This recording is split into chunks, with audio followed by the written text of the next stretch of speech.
Welcome to the Unpacking It podcast with Bryce Johnson.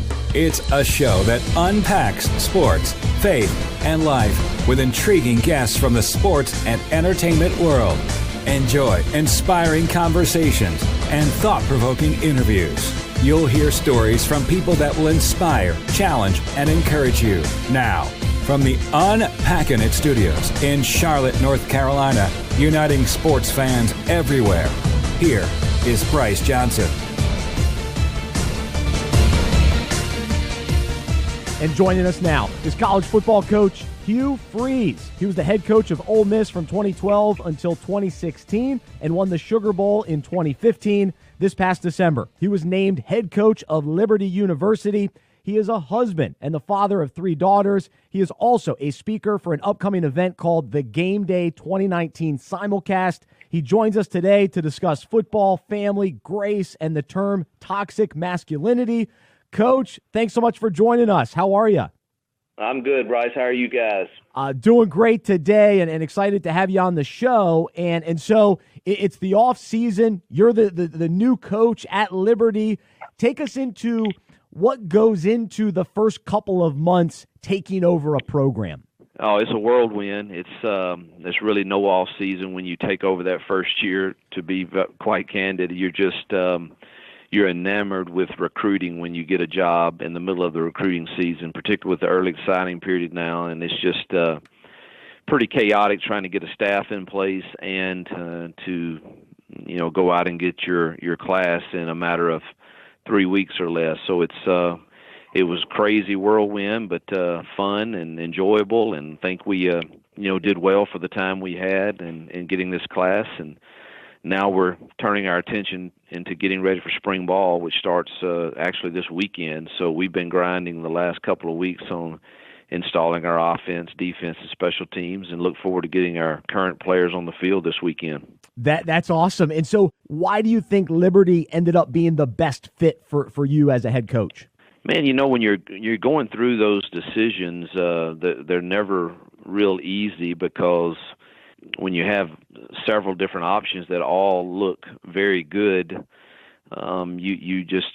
sometimes I don't know how it works for most people out there that are listening, but sometimes I don't always get just a direct piece or a direct answer when you're praying or thinking and talking about these decisions. But this one, when Jill and I visited here and kind of just saw the vision of the administration for their football program, and obviously the environment here is one that's attractive to us also, it just felt like, and the opportunity, this was really the only one that I had that provided me an opportunity to step back in as a head coach. The other options I had was to be an offensive coordinator, which I was excited about those two, and just, as part of you that kind of wants to just go score points and work on an offensive game plan and not have to deal with all the things that a head coach has to deal with. But my wife has great wisdom. She's been my rock to lean on in these kind of decisions, and she had great wisdom and insight in it, and we just really felt like this was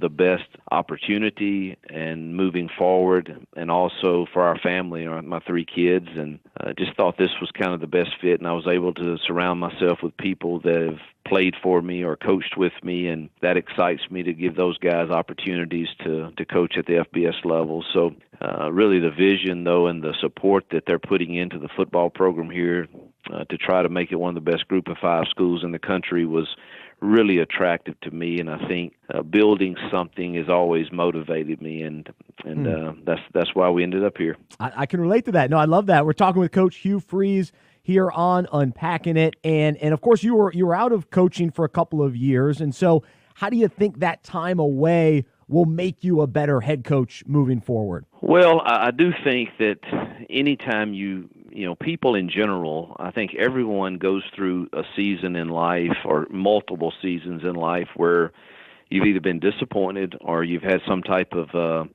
temporary failure. I don't like to think of things as failure because life's never over. The game's not over. You got to keep playing the next play. And there's so many stories of people in the Bible or in life that have made either a poor decision or had disappointments come their way, whether it was of their own making or whether it was just circumstances that came into their life. And how you handle those, I think, really speak volumes about the foundation of your core values and who you are. And so as I was off those 2 seasons, I was still able to do a lot of speaking and a lot of consulting with different football teams, and then obviously had the opportunity in the new AAF and spent some time installing an offense there with Rick Neuheisel in Arizona. And so it gave me things to keep busy on, and you kind of reflect on, my whole deal now when talking with kids and with families and with people is, listen, for most of my life, when I stuck true to my core values of faith, attitude, mental toughness, integrity, and love,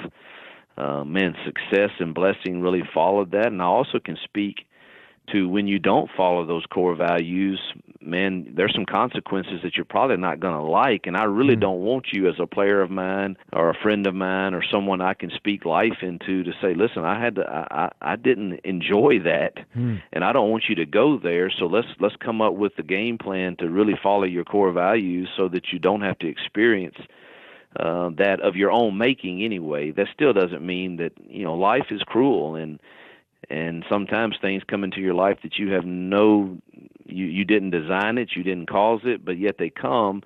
But I think in both, situations, how you handle that really matters. And I'm not sure that God really cares about my comfort or my happiness so much as he does my holiness and my surrender to him, and even in the difficult times. Amen. That's strong. Coach Hugh Freeze, head coach at Liberty University, joining us here on Unpacking It.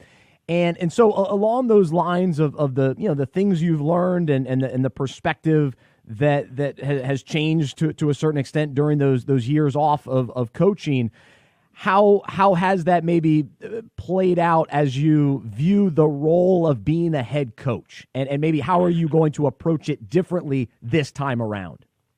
Yeah, truthfully, I know people want some great answer on this, but truthfully, I'm not going to change much as far as how I approach leading a program. The way I've led a program at Lambeth or Arkansas State or Ole Miss, it worked, and I don't. It's just not a whole lot I will change, other than just making sure that I'm transparent also about in my personal life. When I didn't follow those, I did not like the consequences. And so you now can share both sides. When I walk into a home, most families have had some types of ups and downs or struggles, and now they can really relate to me, and I can relate to them, as where before there was a lot of people that probably thought, well, man, I can't relate to that guy. He seems like he's got everything, and all things are all, going smooth. And when as well as I do, I still am a husband and a father, and that doesn't always go smooth, those two. There's always battles in a marriage, and there's always battles as parenting your kids and wondering, how do you do that? And so now I think I'm more relatable probably to in some people that have had different types of struggles in their lives. But the same way I started building the programs at Arkansas State and Ole Miss is the same exact way that I'm doing it right now and here in the here and now. And it's the one thing that I can say is being away from it for those 2 seasons, it's certainly, man, don't forget the blessing of being called coach. And there's a responsibility that comes with that, and I need to be faithful to that responsibility and strive to meet that every single day.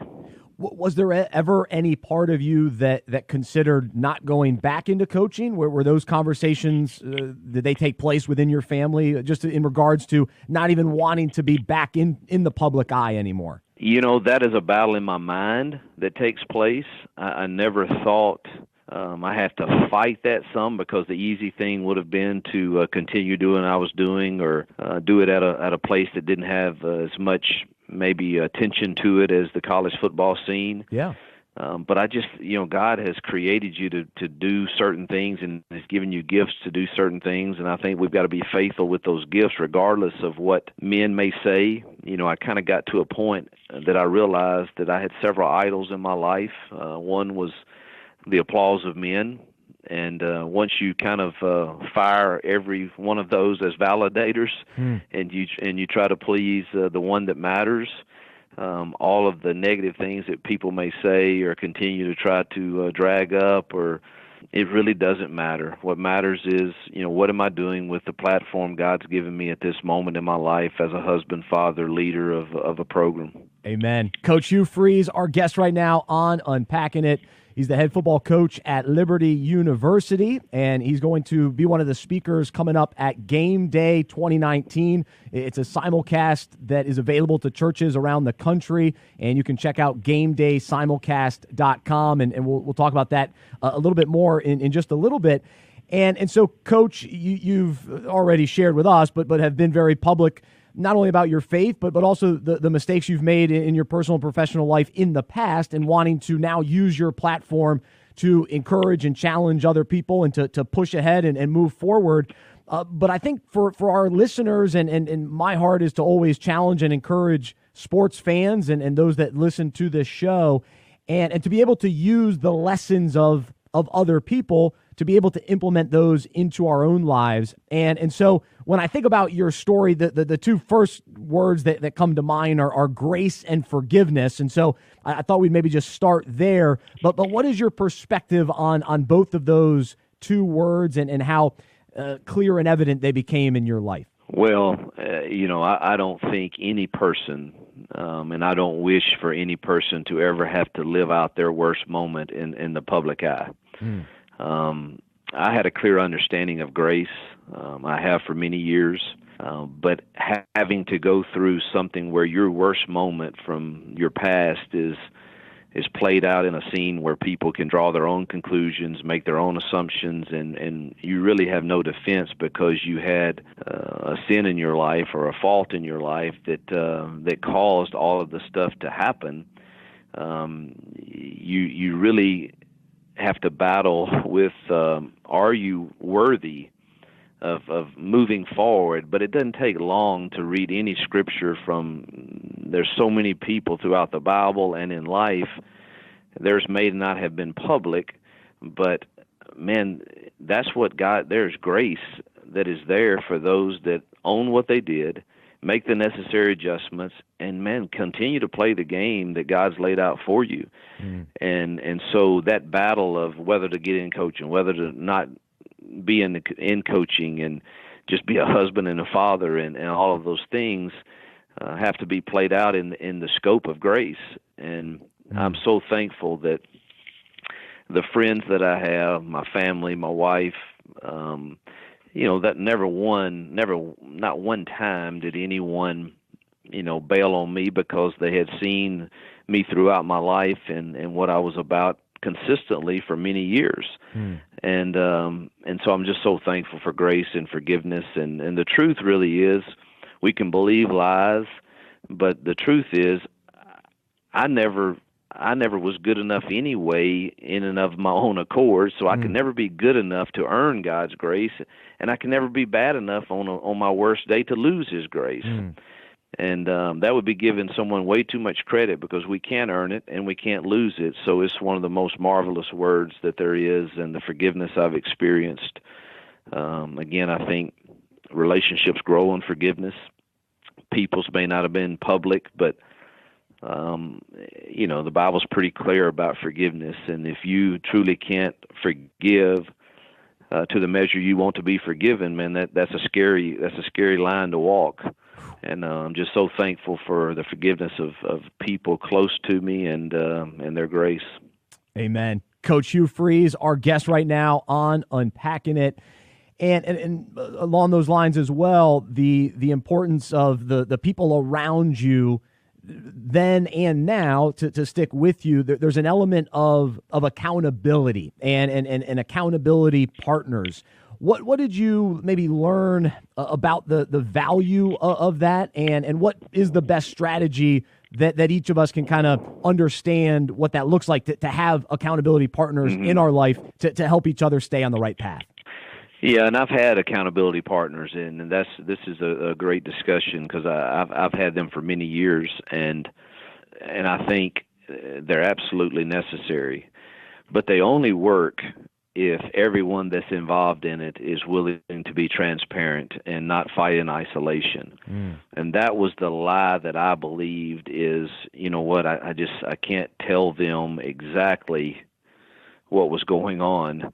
And now I see that as an absolute lie, that if you really are going to have accountability partners, man, we've got to be willing to love each other through whatever they're going through within the group, and give them the freedom to really be transparent and really dig in and ask. But everybody in it's got to be willing to be transparent also. And you can't believe, well, I'm in this certain position, I really don't need it, they'll think less of me, or all of those lies that go through. If they truly love you, they're not. And so I think the thing I would say to the people that are listening that may be walking down a slippery slope, or going through something that is that's kind of internalized so much, man, bring it to the light, and don't fight in isolation. Man, what a good word from Hugh Freeze here on Unpacking It. And Coach, you're going to be speaking at the GameDay 2019 Simulcast, which is an event for men being simulcast in churches all across the country on March 30th and August 24th. And there's a lot of conversation about the term toxic masculinity. And so I guess you're going to maybe talk a little bit about that at this the event, but can you give us a little bit of a preview on what you'll be discussing and sharing in regards to this crisis of masculinity that we're experiencing in culture? Yeah, I think what they've asked us to do is Jill and I both will be sharing in a Q&A deal, and then I'm going to do a segment kind of on my own. But really they'll be asking us questions similar to what you've done today. And really the one that's she's so much better at it than I am is Jill, talking just about what God has taught her through the trials we've experienced, and something we thought was between she and I that happened in our past now becomes public, and kind of how she had to deal with that was very challenging and difficult, but it's made us so much stronger and so much closer. And so we're going to, share about that in our Q&A with them. And then I think I'm going to share in another Q&A just directed, at men that are trying to chase success, and which is a good thing, and to provide for their families, but keep the balance of leading my family and leading my own life in a godly manner that honors Him, and the things that I learned when I did it right, and the things that I learned when I didn't do it right, and hopefully that can help me in some way. Yeah, because what do you find, just as you coach college kids, some of the issues that you continuously see and notice that you do want to speak into, and you want these young kids to understand before they get out of college, with some of these mindsets and just the way that we've been almost trained and taught in some ways, the negative side of who we are as men, and who we're, almost putting on a front to try to be. Yeah, the first thing I notice with kids that we recruit today and that are on our team, and men in general, is we struggle so much with correctly identifying our identity and what is truly found in. And then, man, we believe real quickly it's found in what social media says about us, or what this group of people think about us or say about us, when truthfully our identity is, what does God say about us, and what does His promises say about us? And that's where our identity should be found. But it is an epidemic in people today, and particularly the age to which we coach. And so we try to speak into that daily, of just, man, correctly identifying really who you are. So good. Hugh Freeze, our guest right now on Unpacking It. And final question and kind of thought as we wrap things up today with the head coach at Liberty. And I'm a follower of Jesus, and I fall short. I make mistakes, and unfortunately, there are many people that look to Christians and they see us make mistakes, they see us fall, and it gives them a reason not to believe in God, and so they'll say, Christians are just hypocrites, and it gives them this excuse. What do you say to those people that have pointed to you as someone who was an outspoken Christian coach, and then you fall, and now you speak on grace and forgiveness, but people say, I don't believe it. I don't want to hear that because I consider Christians hypocrites. Yeah.